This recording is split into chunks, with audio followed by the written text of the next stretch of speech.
Good morning friends, welcome to all of you on my YouTube channel English journey. Friends, आज के lecture में हम लोग preposition करने जा रहे हैं और चूँकि प्रीपोजिशन बहुत इम्पोर्टेंट टॉपिक है, इसलिए इस टॉपिक पे हम लोग कई सारे क्वेश्चन करेंगे, कई सारे प्रैक्टिस सेट करेंगे। तो आज हम लोग फर्स्ट प्रैक्टिस सेट करने जा रहे हैं। तो चलिए शुरू करते हैं बगैर देर किए। आपके सामने कुछ क्वेश्चंस हैं। पहला क्वेश्चन आपका है, इसमें आपको एरर देखना है, कहाँ एरर है। First question, he died them, इसमें क्या एरर है? Relating to preposition. तो इसमें ये एरर है कि जो आपका डाइड है वो आपका क्या है? ट्रांजिटिव वर्ब है। सॉरी, इन ट्रांजिटिव वर्ब है। इन ट्रांजिटिव वर्ब है।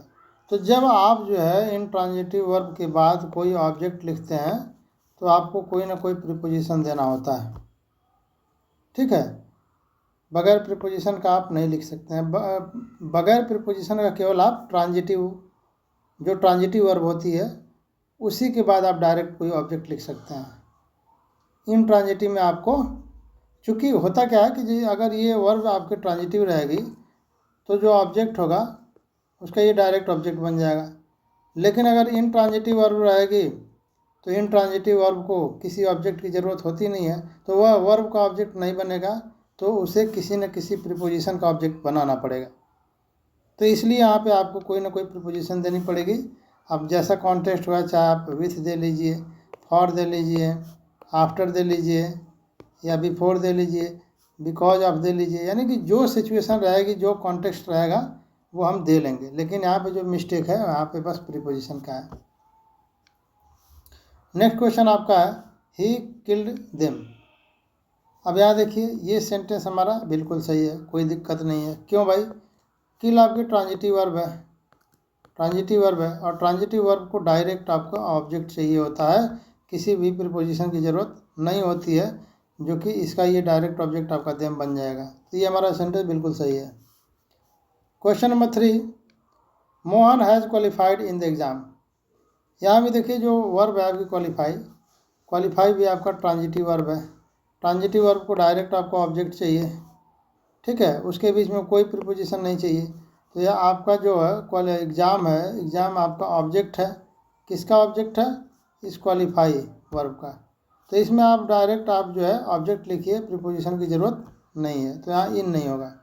थोड़ा हम लोग जल्दी जल्दी कर रहे हैं, चूँकि बहुत कम समय में ज़्यादा कुछ करना है, तो इसलिए हम बहुत ज़्यादा उस पर बात नहीं कर रहे हैं। जब सेपरेट वीडियो उस पर हम लोग बनाएंगे टॉपिक वाइज, तो उस पर हम लोग बढ़िया समझेंगे।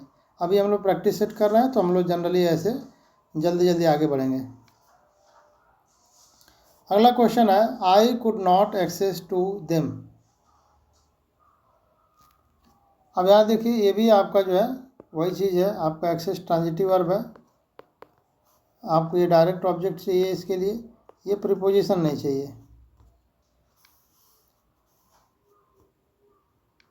आई have no access to them. अब यहाँ देखिए, यहाँ जो टू लगा है ये सही है। अब क्यों सही है भैया? पहले क्यों गलत था, अभी क्यों सही हो गया? तो पहले वाले वर्ब में देखिए, जो आपकी एक्सेस थी, कुड नॉट एक्सेस, ये हमारी वर्ब थी, ठीक है, ट्रांजिटिव वर्ब थी। लेकिन जो नीचे वाला एक्सेस है हमारा, यहाँ पे आपका एक्सेस वर्ब नहीं है, ठीक है, ये आपका नाउन की तरह काम कर रहा है, ठीक है। और है यहाँ आपका वर्ब की तरह काम कर रहा है, मेन वर्ब की तरह काम कर रहा है, ठीक है। और नो, आप जान लीजिए कि जो नो होता है आपका एडजेक्टिव होता है। नो क्या होता है? एडजेक्टिव होता है, वो किसी न किसी नाउन के पहले आता है। और जो नॉट होता है ये आपका एडवर्ब होता है, ये आपका एडजेक्टिव के पहले या एडवर्ब के पहले आ जाएगा आपका। तो ये चीज़ जाना है, नो और नॉट में अंतर जानना है। नो आपका एडजेक्टिव है, एक्सेस आपका नाउन है। जब ये नाउन है तो नाउन को ऑब्जेक्ट की ज़रूरत नहीं होती है, इसलिए आपको इसको जो है प्रीपोजिशन का ऑब्जेक्ट बनाना पड़ेगा। टू सही है यहाँ पे। He received an order for 3 copies of this book.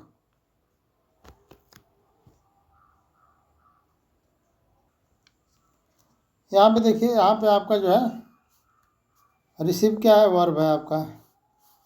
Order क्या है, नाउन है आपका। एन एडजेक्टिव है तो ये ऑर्डर आपका नाउन है। तो इसका जो है आपका object 3 copies of this book है जो आपका, ये आपका प्रीपोजिशन का ऑब्जेक्ट बनेगा। ठीक है, ये वर्ब का ऑब्जेक्ट नहीं है, ये प्रीपोजिशन का ऑब्जेक्ट है। ये आपका नाउन है, नाउन के लिए डायरेक्ट आपको ऑब्जेक्ट चाहिए नहीं, तो इसलिए आपको यहाँ प्रीपोजिशन देना पड़ेगा, आप प्रीपोजिशन का ऑब्जेक्ट बनाना पड़ेगा इसको। तो ये हमारा सेंटेंस बिल्कुल सही है, कोई दिक्कत नहीं है। नीचे आ जाइए, देखिए क्वेश्चन नंबर 6। हाँ,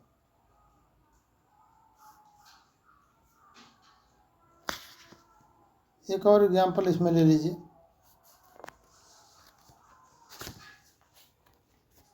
जैसे हम कहते हैं कि he has ordered for 3 copies of this book. यहाँ देखिए, यहाँ पे हमारा फॉर सही था और यहाँ पे हमारा फॉर गलत हो जाएगा। क्यों गलत हो जाएगा भैया? यहाँ पे देखिए, यहाँ पे ऑर्डर आपका नाउन का काम कर रहा था और यहाँ पे ऑर्डर आपका वर्ब का काम कर रहा है। वर्ब का काम कर रहा है तो वर्ब ये आपका ट्रांजिटिव वर्ब हो जाएगा और इसका डायरेक्ट आपका 3 कॉपीज ऑब्जेक्ट बन जाएगा। इसलिए यहाँ पे ये प्रीपोजिशन गलत हो जाएगा, प्रीपोजिशन की ज़रूरत नहीं पड़ेगी।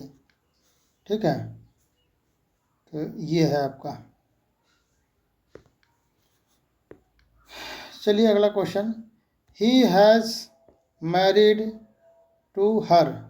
यहाँ पे देखिए मैरी क्या है, मैरी आपका वर्ब है, वो भी ट्रांजिटिव वर्ब है, तो इसको डायरेक्ट ऑब्जेक्ट चाहिए। ठीक है, किसी प्रीपोजिशन की ज़रूरत यहाँ पे नहीं है इसको। लेकिन अगर यहीं पे हम ये लिख दें कि ही इज़ मैरिड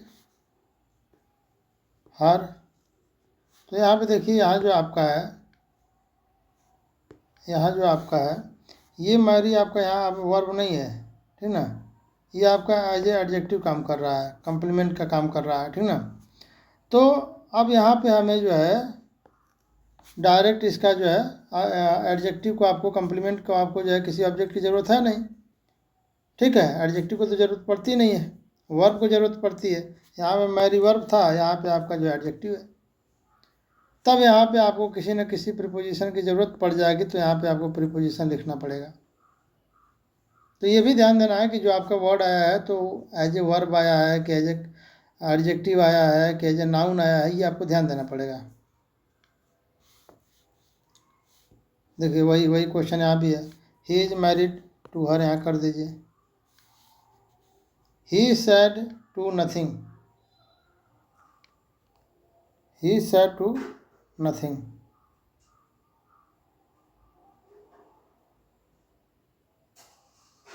यहाँ पे देखिए आपका जो है सैड आपका वर्ब है और नथिंग आपका ये रेसिपिएंट नहीं बन सकता। ऑब्जेक्ट हमेशा क्या होता है, रेसिपिएंट होता है, जिस पे जो है एक्शन ट्रांसफ़र होता है, और नथिंग कोई रेसिपिएंट नहीं है यहाँ पे, तो इसलिए आपको किसी भी टू की ज़रूरत नहीं है, यहाँ पे प्रीपोजिशन की ज़रूरत नहीं है। अब देखिए ही सैड नो बडी, यहाँ पे देखिए नो बडी क्या है, रेसिपिएंट है, ये ऑब्जेक्ट है आपका, रेसिपिएंट है, ये एक्शन को रिसीव करेगा।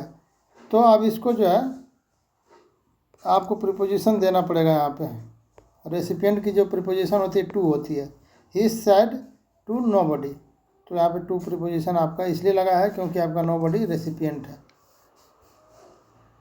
ही wanted to meet you, he wanted to meet you, देखिए यहाँ पे वांटेड क्या है, ट्रांजिटिव वर्ब है। ठीक है,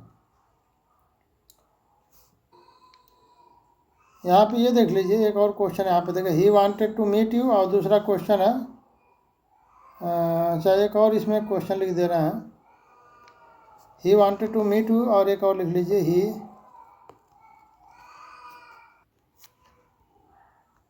ऑब्जेक्टेड टू मीट यू। इसमें आपको कंसेप्ट ये समझना है कि हमें जो है वर्ब के बाद किस टाइप के वर्ब के बाद हमें इन्फिनेटिव लिखना है और किस टाइप के वर्ब के बाद हमें इन्फिनेटिव नहीं लिखना है। जब हमें ये कन्फ्यूजन हो कि इन्फिनेटिव लिखें या जिरंड, तो हमें ये ध्यान देना है कि देखिए जो आपका वर्ब होगा, वर्ब आपके ट्रांजिटिव वर्ब है, ठीक है, तो आपका जो उसके बाद जो ऑब्जेक्ट आएगा वो इन्फिनेटिव बन के आएगा, ठीक है। और जब आपका यहाँ पे देखिए ये जो वर्ब है ये आपका इनट्रांजिटिव है, ये जो है इनट्रांजिटिव है, ठीक है, ये इन है। तो अगर वर्ब आपकी इनट्रांजिटिव होगी, ठीक है, वर्ब आपकी इनट्रांजिटिव होगी तो उसके बाद आपका जिरंड आएगा। क्या आएगा? जिरंड आएगा। ये आपका ऑब्जेक्टेड क्या है? इनट्रांजिटिव है। तो यहाँ आपका जो है इन्फिनेटिव ना आकर के क्या आएगा? जिरंड आएगा। तो क्या हो जाएगा? Meeting, meeting. और यहाँ पे देखिए ये आपका वर्ब ट्रांजिटिव है, तो इसके बाद आपका जिरंड टू मीट आपका यहाँ पे सही है, ठीक है। तो ये चीज़ हमें ध्यान देना है कि अगर हमारा वर्ब ट्रांजिटिव हो तो उसके बाद इन्फिनेटिव, और इनट्रांजिटिव हो तो उसके बाद हमारा जिरंड, ठीक है। यहाँ पे जो आपका जो मीटिंग है ये किसका ऑब्जेक्ट बन जाएगा? टू प्रीपोजिशन का ऑब्जेक्ट बन जाएगा। और ये वर्ब आपके ट्रांजिटिव है तो टू मीट आपका जो है इसका ऑब्जेक्ट यानी कि इन्फिनेटिव बन जाएगा, ठीक है। Our team won the match by an inning on yesterday. यहाँ पे देखिए, यहाँ पे आपका जो यस्टरडे है, यस्टरडे क्या है? एडवर्ब है, एडवर्ब ऑफ टाइम है। तो एडवर्ब के पहले किसी भी प्रीपोजिशन का प्रयोग नहीं करते हैं। प्रीपोजिशन का प्रयोग हमेशा नाउन के लिए करेंगे।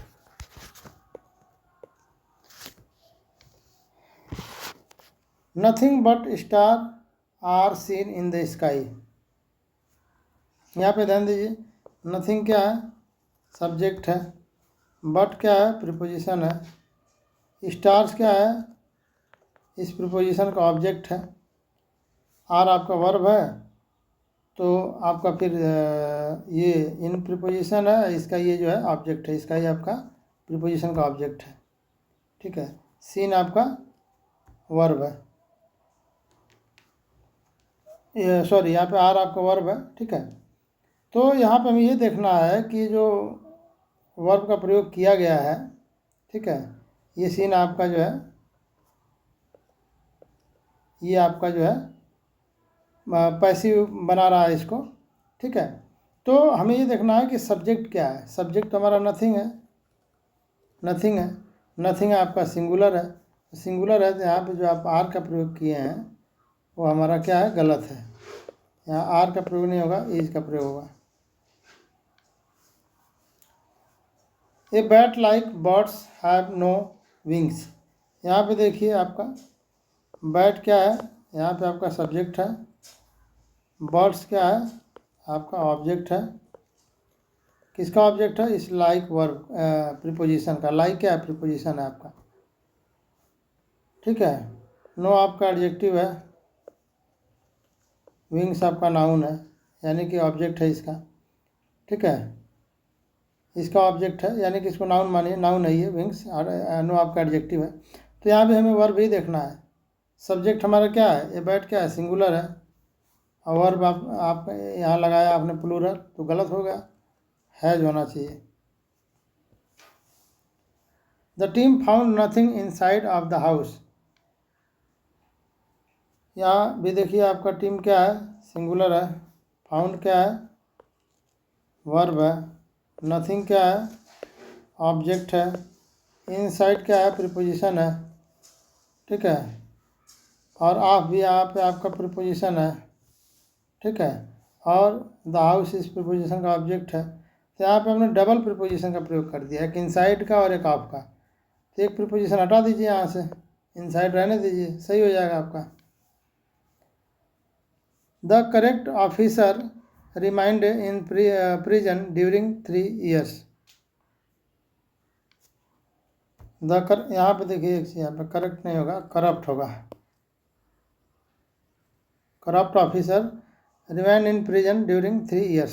तो आप ये ध्यान दीजिए कि जो ड्यूरेशन आपका होता है, ड्यूरेशन होता है और जो आपका सॉरी ड्यूरेशन कह रहे हैं यहाँ, ड्यूरिंग जो है आपका, और जो आपका फॉर है, तो आपका जो ड्यूरिंग का प्रयोग करते हैं वो पॉइंट के लिए करते हैं, पॉइंट के लिए, ठीक है। यानी कि व्हेन का रिप्लाई बताना होता है तब इसका प्रयोग करेंगे। और फॉर का प्रयोग जो है हाउ लॉन्ग के लिए करते हैं। हाउ लॉन्ग का जब रिप्लेसन यानी कि ड्यूरेशन जब बताना होता है तब करते हैं। तो यहाँ पे जो है 3 इयर्स क्या है, 3 इयर्स आपका ड्यूरेशन है, पॉइंट नहीं है, व्हेन का रिप्लाई नहीं चाहिए, तो इसलिए यहाँ पे ड्यूरिंग हटाइए, यहाँ फॉर का प्रयोग करिए। The frog can live on land and water as well. तो यहाँ पे देखिए आपका लैंड का प्रीपोजिशन क्या है, ऑन है, और यहाँ वाटर, जब आपने सिंगल प्रीपोजिशन का प्रयोग कर दिया और ये कंजक्शन से जोड़ दिया है तो वाटर का और लैंड का दोनों का प्रीपोजिशन ऑन माना जाएगा। तो ऑन लैंड तो सही है, लेकिन वाटर के लिए ऑन का प्रयोग गलत है, वाटर के लिए तो इन का प्रयोग करेंगे। तो यहाँ पे आपका इन होना चाहिए, in water, on land and in water. You should reach there on time as the show will begin in time. यहाँ पे देख लीजिए आपका जो ऑन टाइम का प्रयोग करते हैं, ऑन टाइम,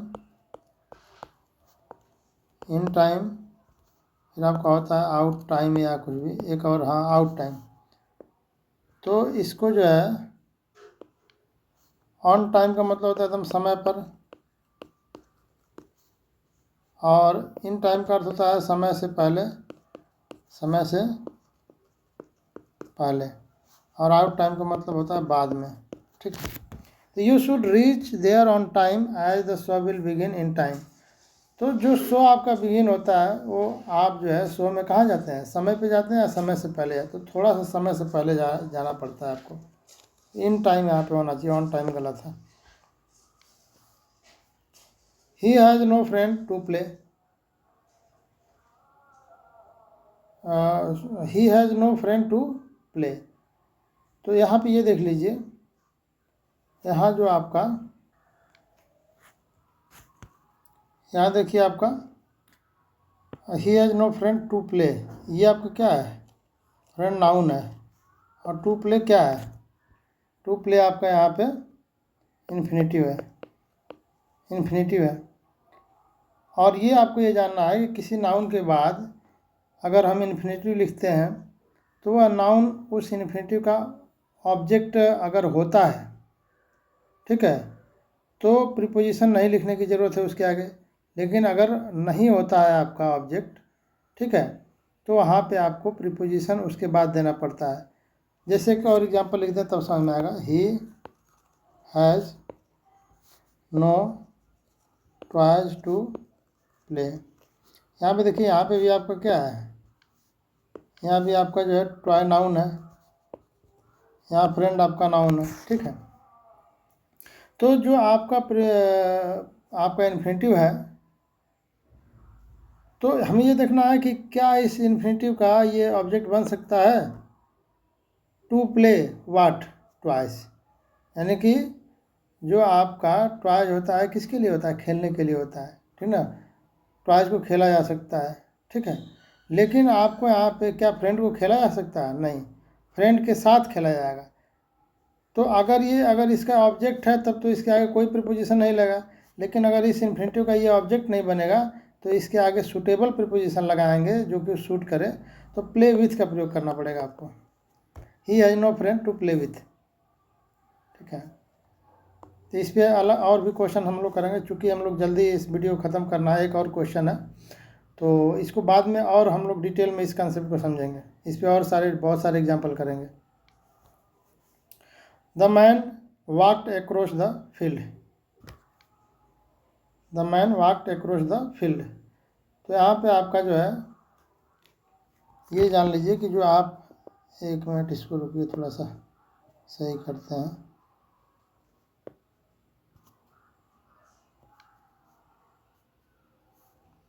हाँ, यहाँ पे जो एक्रॉस का प्रयोग करते हैं हम, एक मिनट, हाँ, एक्रॉस होता है और एक आपका थ्रो होता है, ठीक है। तो एक्रॉस का प्रयोग कहाँ करते हैं? एक्रॉस का प्रयोग हम करते हैं ऑन द अदर साइड के लिए, ऑन द अदर साइड, ठीक ना, यानी कि एक साइड से दूसरे साइड के लिए। और थ्रो का प्रयोग क्या करते हैं? इसमें आपका 2 डायमेंशन होता है। कितना होगा? 2 डायमेंशन होगा एक्रॉस में। और थ्रो में आपका 3 डायमेंशन होता है, ठीक ना, कि लंबाई, चौड़ाई और ऊंचाई। इसमें हाइट नहीं है, लेकिन इसमें आपका हाइट भी हो जाता है, लंबाई, चौड़ाई, ऊंचाई दोनों हो जाता है जिस ऑब्जेक्ट में, यानी कि आपका लेंथ, ठीक है, प्लस आपका ब्रीथ, फिर प्लस आपका हाइट, ठीक है, तीनों रहेगा। तो ये देखिए जो फील्ड है, ये फील्ड क्या है? फील्ड में आपका क्या होगा? फील्ड आपका 3D होगा कि 2D होगा? जैसे 2D में क्या जाएगा? 2D में जैसे मान लीजिए कोई टनल है, ठीक है, ये हो जाएगा, ठीक है। तो इसमें आप जो है एक्रॉस का प्रयोग कर सकते हैं, ठीक है। नहीं, फील्ड के लिए आपका, सॉरी। तो यहाँ पे आपका, अगर आपका जो फील्ड है, फील्ड आपका प्लेन है, ठीक ना, तो उसके लिए आप एक्रॉस का प्रयोग करेंगे। लेकिन ये फील्ड पे अगर जंगल वंगल हो, पेड़ पौधे हो, अगर इससे गुजरना है, तब आप वहाँ पे थ्रो का प्रयोग करेंगे, ठीक है। तो आप फील्ड को क्या समझ रहे हैं, उसके हिसाब से आपको यहाँ पे प्रीपोजिशन लगाना है, ठीक है। फील्ड को आप प्लेन समझ रहे हैं, 2D समझ रहे हैं, तो फिर एक्रॉस लगा लीजिए। और 2D नहीं, 3D है वहाँ पे आपका, ठीक है। मान लीजिए पहाड़ियाँ हैं, ठीक है, खाई है, जंगल वगैरह है, तो इसके लिए आप थ्रो का प्रयोग करेंगे। तो ये है आपका एक्रॉस और थ्रो। बस याद रखना कि एक्रॉस आपका 2 डायमेंशन के लिए, और जो थ्रो होगा आपका 3 डायमेंशन के लिए, जिसमें लेंथ, ब्रीथ और हाइट दोनों हो। और एक्रॉस में केवल लेंथ होगा, ब्रीथ होगा, हाइट नहीं होगा। तो ये रहा आपका प्रीपोजिशन का फर्स्ट सेट। आई होप कि आपको ये समझ में आया होगा। इसी उम्मीद के साथ मिलते हैं नेक्स्ट वीडियो में। Thanks to all of you for watching my videos.